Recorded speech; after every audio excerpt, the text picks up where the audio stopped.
Почитувани граѓани, почитувани новинари. Зад нас е година на економско придвижување, повеќе пари кај граѓаните, интеграцијски напредок, јасен правец на движење и развој на општеството. По 11 години изолација, неизвестност, осиромашување и уназадување, Македонија денес знае каде оди, чекори кон НАТО и Европската Унија како вистински партнер на демократскиот свет. Македонија доби покана за членство во НАТО, а за многу скоро ќе стане 30-та земја членка на Алијансата. Започна скрининг процесот со Европската Унија, а во јули 2019 година може да започнат преговорите за членство и отворање на првите поглавја. Ставивме крај на 25 годишниот спор со Грција, кој што не влечеше надолу. Со договорот од Преспа, македонскиот идентитет, македонскиот јазик и посебност трајно се заштитуваат и обезбедуваат. На полето на економијата, преку план за економски раст и реализација на клучните мерки, ја придвиживме економијата. Обезбедивме раст на платите, повеќе пари за секое семејство, слободно ги помогнавме фирмите за отворање нови и подобро платени работни места. Минималната плата ја зголемивме на 12.000 денари и таа се однесува на сите стопански гранки, вклучително и за вработените во текстилната, кожарската и чевларската индустрија, кои што претходно примаа помала плата. Денес околу 90.000 граѓани добиваат повисоки плати. 90.000 семејства имаат поголем семеен буџет, подобар стандард и подобра живеачка. Растот на минималната плата ја отвори спиралата на раст на платите.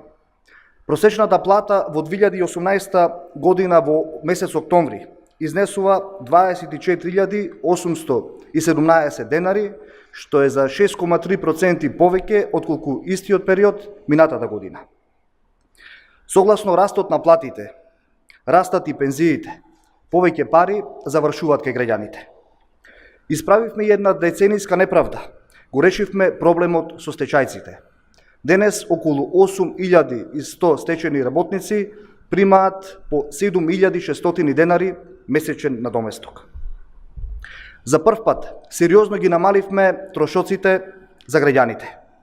Трошоците за нотарските и извршителските услуги се намалени од 50 до 90%, а со новите тарифници дури и 16 ставки целосно се укинуваат. Донесовме сериозно финансиско намалување за голем број наши сограѓани.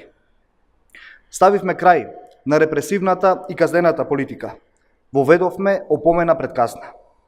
Крај на злоупотребите, самоволието и изживувањето со фирмите и граѓаните води новата казнена политика.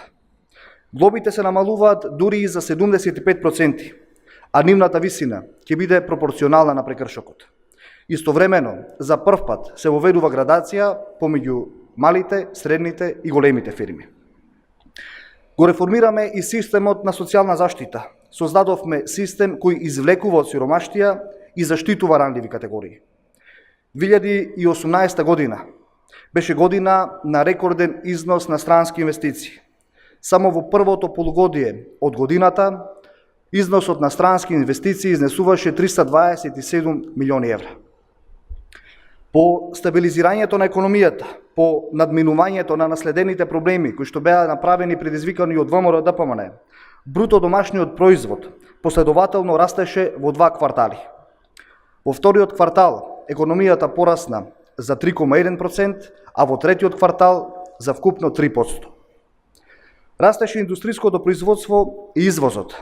Невработеноста е намалена на 20,8% и за прв пат во нашата држава имаме под 200.000 невработени лица.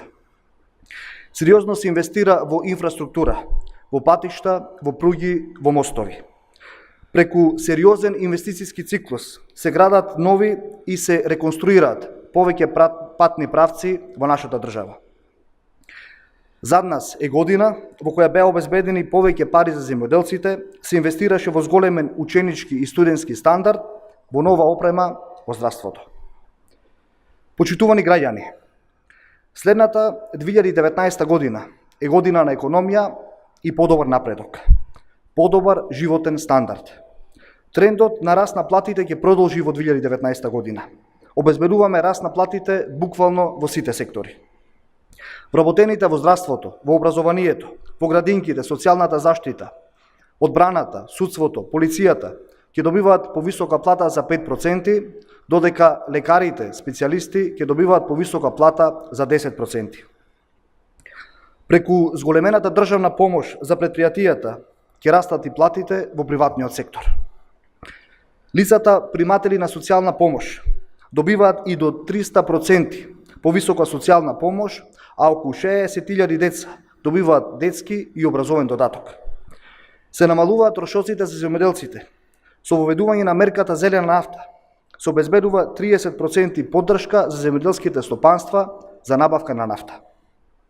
Во наредната година сериозно ќе се зголемат средствата за гасификација, за инфраструктурни проекти, ќе се градат и реконструираат автопати, ќе се инвестира во железничкиот сообраќај, ќе се градат водоводи и канализационни мрежи. Невработеноста очекуваме и понатаму да опаѓа под 20%. Економијата и инвестициите дополнително ќе пораснат со членството во НАТО и доближувањето до Унијата. Во 2019 година продолжуваме да работиме домаќински, посветено и во интерес на граѓаните. Како одговорна партија остануваме посветени на политиките што обезбедуваат капитални инвестиции, економски раст, повеќе пари кај граѓаните, членство во Европската Унија и НАТО алијансата.